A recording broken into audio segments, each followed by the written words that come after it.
Vous découvrir au fur et à mesure de cette émission et j'aimerais que vous réagissiez aux différents documents qu'on va voir. Et voici d'abord le tout premier. Nous allons nous transporter maintenant en Malaisie dans un centre de réhabilitation d'orang-outans et vous allez voir qu'une poignée de jeunes gens vraiment consacrent leur vie à sauver ces animaux. Dans le nord de la Malaisie, dans l'état de Sabah... Mylène, vous êtes un peu la marraine de Chita, vous? Je voudrais être sa propriétaire, lui voler à Gaëtan. Il ne veut pas. Comment est-ce que vous avez réagi en regardant ce document où il s'agissait là de vie sauvage? Oui. En fait, Non, Chita, alors laisse s'il te plaît le nœud, parce que vraiment on voudrait que Mylène soit habillée jusqu'au bout. Laisse-moi parler, Chita. Ah oui, comment est-ce que vous avez réagi à ce document où on voyait alors des animaux qu'on tente de réhabiliter à la vie sauvage, contrairement à Chita? Moi, je trouve ça formidable. Formidable. Alors, est-ce qu'il n'y a pas quelque chose d'un peu contradictoire dans votre position qui est d'avoir des animaux chez vous, de les aimer, les toucher, et puis, justement, d'aimer un document comme on vient d'en voir un?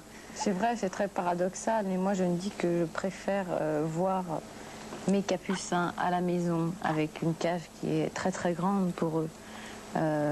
Et je peux les sortir autant de fois que je veux et les promener. Je préfère les voir à la maison que dans une petite cage dans des magasins. Oui, parce que c'est là où vous les avez trouvés. On va aller vous rendre visite dans votre appartement de Beaubourg, où justement vous avez deux petits pensionnaires qui s'appellent comment? Le premier, celui que vous allez voir, s'appelle Iti. Je l'ai depuis maintenant 4 ou 5 ans. C'est un singe capucin. C'est un singe capucin. Le voilà. Voilà. Et depuis, j'en ai un autre qui est également un capucin, qui a un pelage beaucoup plus clair. Et qui a été totalement adopté par Iti. Et ils vivent en semi-liberté chez vous? Semi-liberté, oui. Ils font pas trop de ravages? Le plus petit davantage, parce qu'il est beaucoup plus nerveux, mais elle a un comportement extraordinaire. Et ce sont des animaux que vous avez trouvés ou achetés parce qu'ils étaient, vous avez été ému parce qu'ils étaient dans une toute petite cage? C'est les regards. Moi, j'y attache une importance considérable au regard. C'est vrai que quand je suis rentrée dans ce magasin, j'ai vu le regard d'Iti, qui avait un comportement plutôt passif. Et pour moi, c'était évident que de prendre et de l'avoir à mes côtés et pouvoir lui donner toute l'affection dont elle avait besoin. Alors, tout le monde se demande comment vous pouvez tourner, travailler et avoir comme ça deux petits singes qui demandent beaucoup de soins et beaucoup d'affection. C'est à peu près compatible dans la mesure où on n'a pas trop de velléité de grande voyageuse que je n'ai pas actuellement. Donc, c'est pouvoir rester à la maison et s'en occuper au maximum. Mais si je dois réellement partir, il y a une personne et une seule qui pourrait s'en occuper. Alors, je vous propose maintenant de repartir dans la nature et nous allons voir l'histoire d'une jeune femme qui s'appelle Stella Bruer et qui a été très influencée par une autre anglaise, Jane Goodall, qui elle observait les chimpanzés dans la nature. Et Stella, elle, eh bien, elle est devenue la maman adoptive de petits singes captifs qu'elle va réintroduire dans la jungle.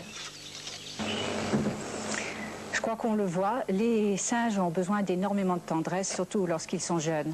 Ils ont vraiment besoin de leur mère, en fait. Alors, Mylène, il y a tout de même une chose que vous m'avez dit tout à l'heure que j'aimerais que vous redisiez parce que je crois que c'est important.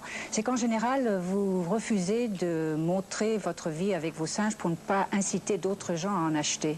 Oui, parce qu'une fois de plus, un singe n'est ni un chat ni un chien. On ne peut pas le laisser quand on part en vacances à une tierce personne.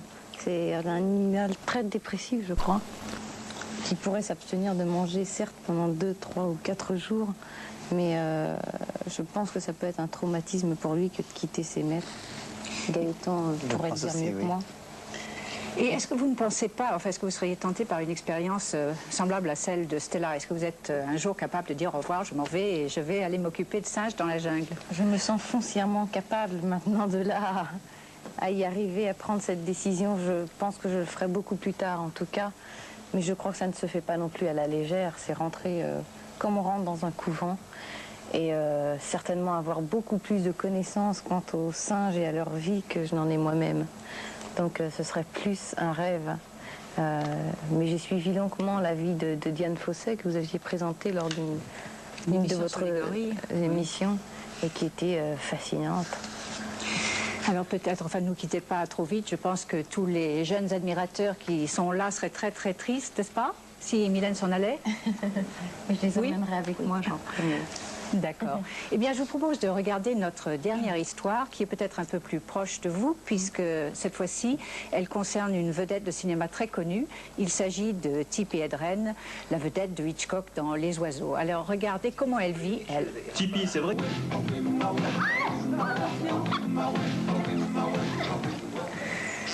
Je n'arrive vraiment pas à arracher Mylène à sa passion. Ça vous a pas fait un peu rêver, Gaëtan, ces images? Si, C'est un tout à peu fait. votre ferme, enfin, un de ces jours, en tous les cas.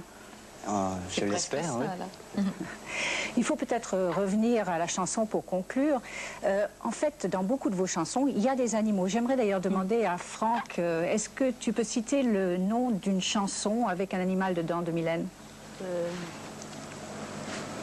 Non? Alors, dites-nous, Mylène, il y a des chevaux dans Tristana, c'est ça? Dans Tristana, il y a des chevaux et surtout un loup donc, qui appartenait à Gaëtan. Libertine, il y a beaucoup de chevaux. Sans contrefaçon, il y avait aussi des chevaux, carrioles, marionnettes. Et puis le dernier, c'est à découvrir. Il y a une biche et un grand-duc. Alors nous allons vous montrer, ce sera la conclusion de cette émission en exclusivité, puisque ce n'est encore jamais passé à l'écran, je crois. Jamais. Le dernier clip de Mylène, qui est la chanson Moi je, et vous allez...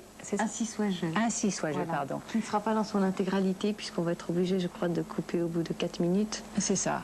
Mais je crois que les téléspectateurs auront beaucoup l'occasion de la revoir. Bien sûr. En tous les cas, merci beaucoup Mylène d'être Merci à venue. vous. Merci à Merci Gaëtan Gaëtan, aussi. merci à tous. Bon dimanche et n'oubliez pas notre rendez-vous la semaine prochaine.